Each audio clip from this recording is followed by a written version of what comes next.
What are people? So it seems like this government is on a mission to frustrate the lives of Ghanaians every day.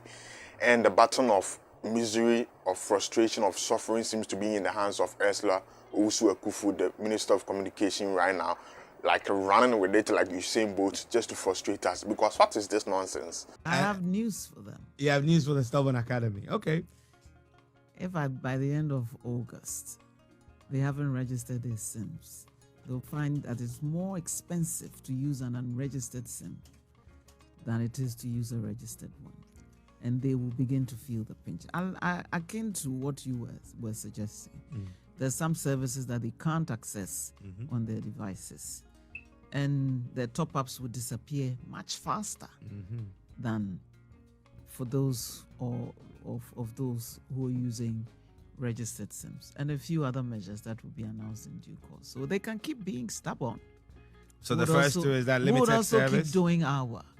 I'm gonna pause it right there, right? I'm gonna pause it right there. How does this even make sense?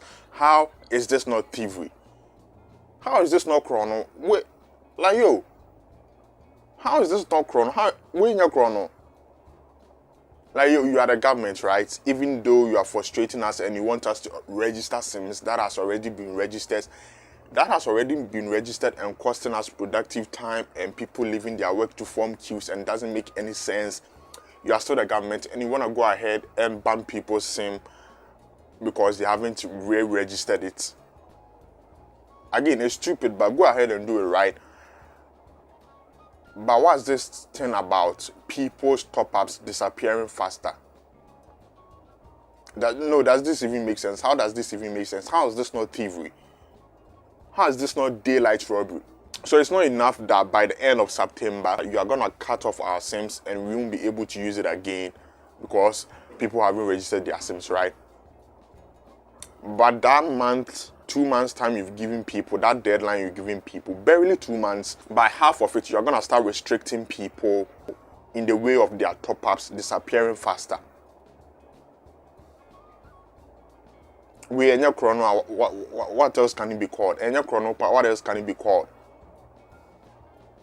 It's not enough that you're going to ban SIMs by August. That barely 2 months time you've given people to register and swap. By the end of that 1 month of August and so, people buy their data, people buy their voice call credits too.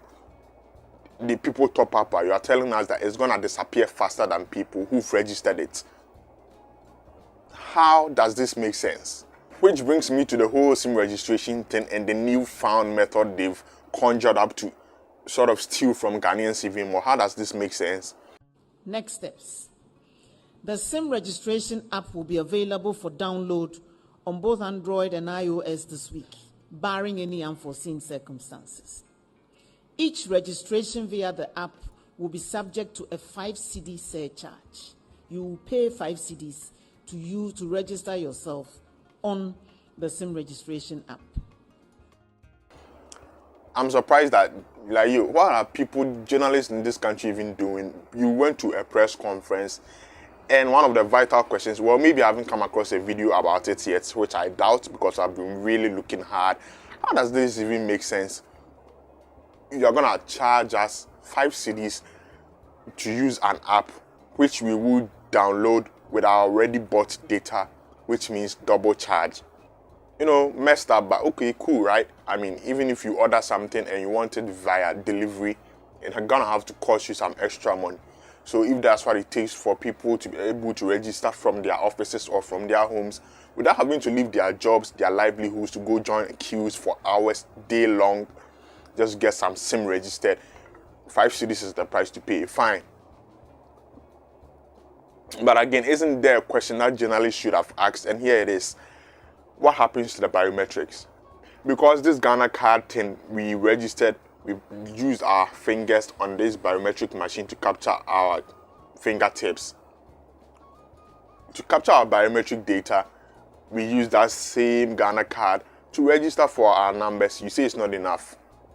Even though that Ghana card already has our biometrics, if you sit at home and register, you say it's not enough. After registering yourself, you still have to go to the office and do the biometrics. Cool. So with this app coming in and all of a sudden, by your convenience, you can sit at your home or sit in your office and do the registration via the app. How is this app going to capture our biometrics? Why is nobody asking these questions? How is this app going to capture our biometrics? Or all of a sudden, it's not important and the 5 cedis they're going to charge us is going to somehow magically take our thumbprints or fingerprints? Or why we are going to place our fingers on this so-called app and it's going to take our fingerprints somehow? How does it make sense? How is nobody asking this question? And why am I even surprised? Against the NPP government, this is what they do best, right? This is what they do best. Just frustrate the life of the citizens in way, steal from us every which way possible they can.